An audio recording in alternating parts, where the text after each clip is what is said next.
Welcome to CEO Insights. I'm Marilyn de Guzman with Investing News Network. Our guest this episode is Mike Arnold, founder and CEO of Silo Wellness. Hello, Mike. Hi, good to see you. Good to see you too. Let's start our conversation with just an overview of Silo Wellness and some of the important highlights that the investor community should know about your company. Well, Silo Wellness was founded in 2018 with the goal of getting psychedelic medicine into the hands of the people's hands as quickly and inexpensively as possible. And what that meant for me was not going the pharmaceutical route, but going through the adult use route here in the United States that was being signaled here in my home state of Oregon, that is now rolling out, as well as in Jamaica where it's legal right now. So, for those unfamiliar with psychedelic healing, can you provide a high level explanation of what that is and what that entails?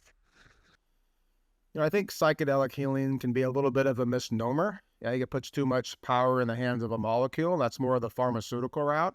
I think this has to do with unlocking your own personal inner healer to go on your own personal journey, not with a guide or a shaman or a guru, but someone that's just there to hold space for you, to help keep the set and setting a safe container so you can go put in the hard work that is required for an introspective personal journey. So what we like to do with the Silo Wellness Retreat System in Jamaica is to present the clients with an affordable, holistic option that is an alternative to traditional healing modalities, but can also accentuate those traditional modalities by putting sort of the power in the hand of the client to work through the process in a group form or through an individual program. Let's talk about that wellness retreats that you currently offer. What can one expect when participating in these retreats and what your approaches are? Our approach with the Silo Wellness Retreats is to put the healing into the hands of the client by presenting them with an affordable and safe option where we rely upon the expertise of our practitioners. We have a PhD pharmacologist that works on intake. We have a person with a doctorate in nursing that is on site assisting with facilitation. And we have an all-around tried and true program that we've been using for since inception that allows people to have a safe place in order to put in the work. Mm-hmm. And I understand that in these retreats, your approach is to put them in smaller group settings. So, what's the rationale for that, and what are the benefits for that? So there's a couple ways to go about the quote unquote psychedelic healing. There's the clinical model with a white walled office and more of a traditional physician modality. And then there's the retreat model. And that can be an individual personal retreat. It can be customized for individuals or couples. But we like to keep the group retreats small, but still keep them as groups for a couple of reasons. One, it drops the price point down to make it more affordable for people. But also, a lot of people are lacking community. And in this world, having a group of like-minded people with the intention to connect with one another and to attempt to heal is a very important part of the retreat process. So by keeping the groups small, it allows relationships to build and allows people to be heard, and it's a comfortable atmosphere. Of course, there some modalities are to do very large groups. We tend to shy away from that. This company was founded by a lawyer, and we're a publicly traded company, so we put safety above all else. It's all about the people and the process, as opposed to high margins due to high volume practices. And so we prefer to stay in the 5 to 12 person range per retreat. So, who would be participating in these retreats? Like, who are your target? Who's your target market? Our target market for the Silo Wellness Retreats is anybody looking for introspection and for self-healing.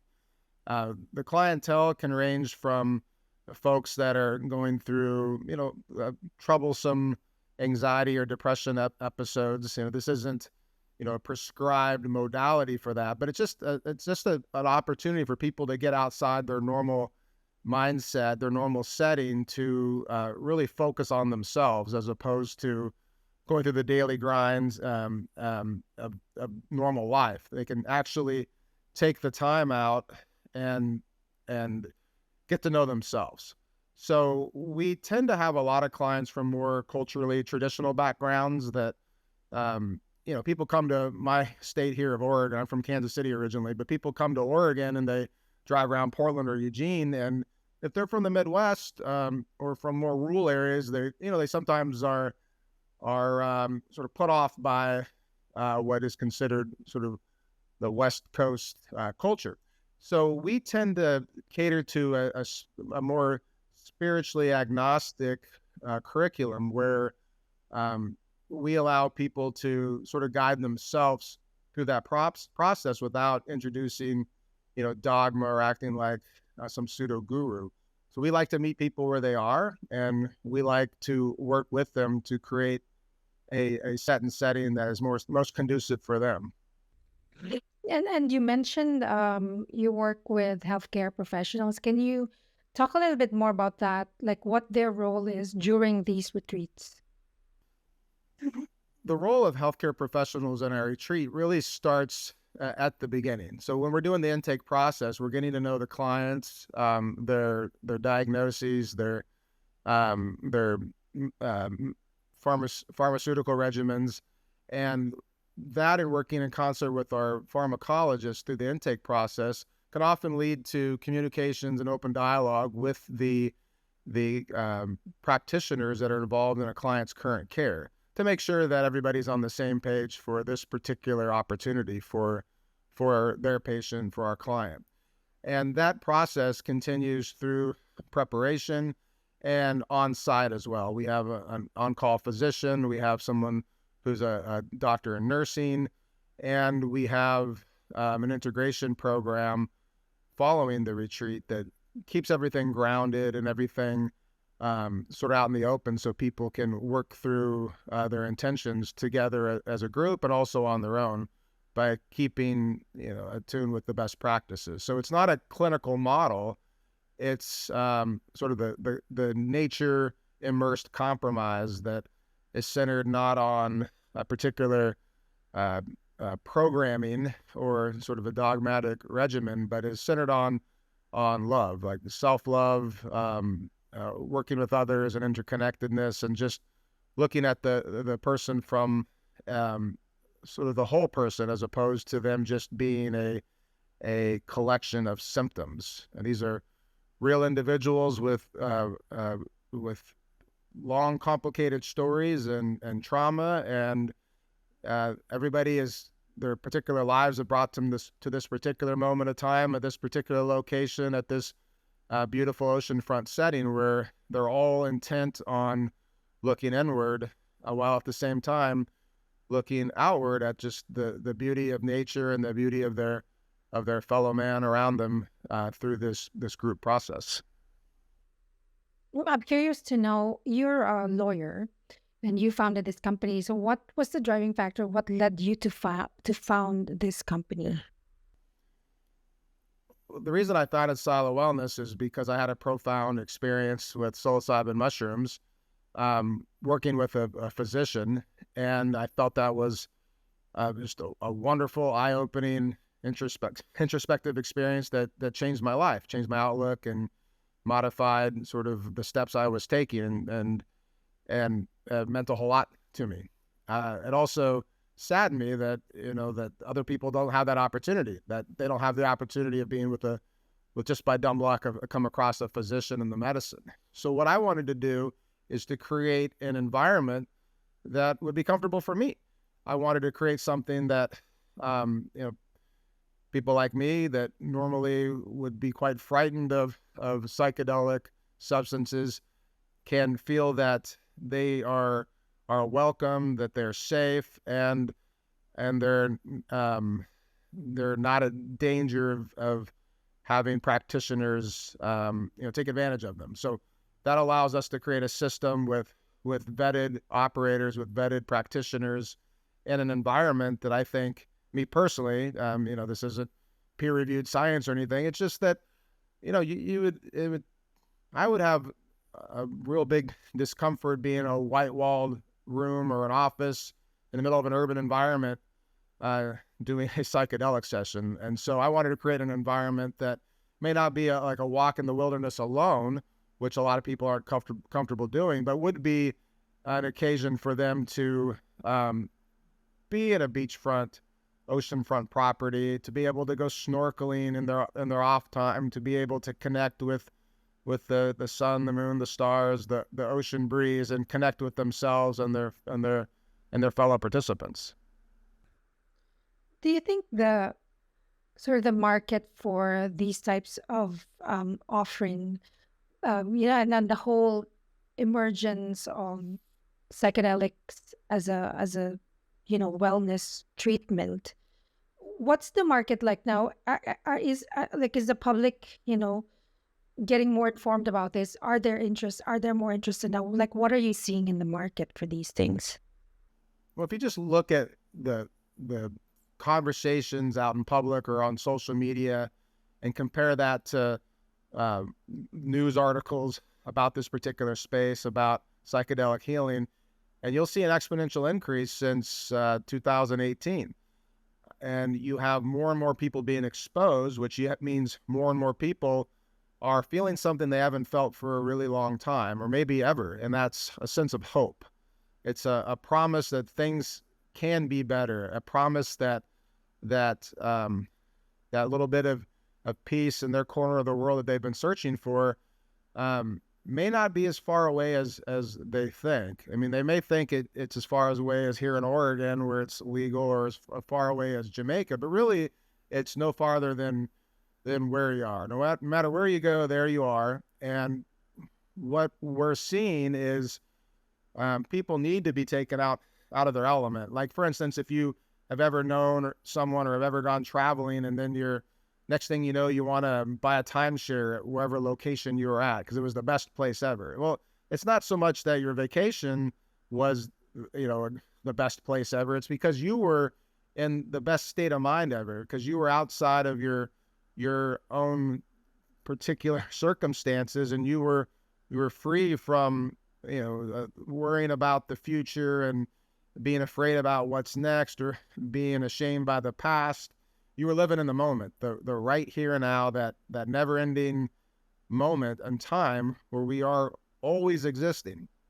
It allows people to focus on themselves. And by doing that and putting the hard work, it allows us to have better relationships with those that we love and care about. It allows people to be less reactive, to be more intentional. And then when they aren't intentional and they aren't being less reactive, they notice it quickly. So there's a high demand for people to change direction in their lives. People want to feel different. We call it happiness, we call it diversions, but that's a misnomer. Like, that's our dopamine. That's our quest for the thrill. What we're looking for, I think, is peace and satisfaction with our predicament, and to come to terms with our own struggles, our own sufferings. And I think as long as society is chasing materialism and chasing the what's next, there's going to be a high demand for services like this. And I pray for a day when there's decriminalization and there's peace in the world. But until then, we're trying to create an opportunity for people to step outside their comfort zone, to challenge themselves, and to have a real eye-opening and sometimes very fun and enlightening experience. So, what's next for the company? What can the investor community expect from Silo Wellness this year? We're working hard to increase bookings for the Jamaica retreat system. We're seeing an increase in inquiries and demand. I think that's coming out of the Oregon launch. So there was a company that announced Oregon offerings in an urban area in Oregon at something in the neighborhood of a USD $3,000 price point for up to 50 milligrams of psilocybin for the quote unquote hero's dose. And we're an alternative to that. In Jamaica, people can increase their dosage they're not confined by the Oregon regimen. If they want a booster dose because they're enjoying the experience, they can get that in Jamaica. Instead of paying that much for a single session, you get to have 4 or 5 nights in Jamaica. You get to have preparation, integration, great ITAL meals, healthy, natural meals. And so going forward, we're working hard on lead development to increase revenue. And ultimately, we're also working on securing our partnerships and potential licenses here in Oregon so we can eventually expand to Oregon. We made an announcement in January regarding a potential partnership long-term with a fairly large retreat-like property. And we're just working hard on developing that. So essentially, it's a legal problem to be solved. And we're working through the land use motions right now, and hope that that'll be successful. But in the meantime, we hope to present an affordable and fun alternative to the Oregon system with our current retreat system in Jamaica. So, what's the typical price range for a retreat? Well, it depends on what people are looking for. It can, if they're looking for a group retreat, you're in the upper $3,000s to $5,000 range, depending if you're doing single or double occupancy, depending on length of stay. And you can go as long as you want and stay as long as you want, and have more services and whatnot. Or if someone's looking for a specialized encounter, perhaps a couples retreat. We've had people inquire about sort of the last ditch efforts prior to a divorce, for instance, and that can be accommodated. We're very flexible in working with people due to our network in Jamaica and the service providers we do have available, and the oceanfront location is just conducive to working through whatever is on the agenda for you personally. Right. Well, thanks for coming on and sharing your insights from your company. Well, thanks for having me. And for viewers who are interested to know more about Silo Wellness, click on the link in the description below. And join us again next time for another engaging conversation on CEO Insights.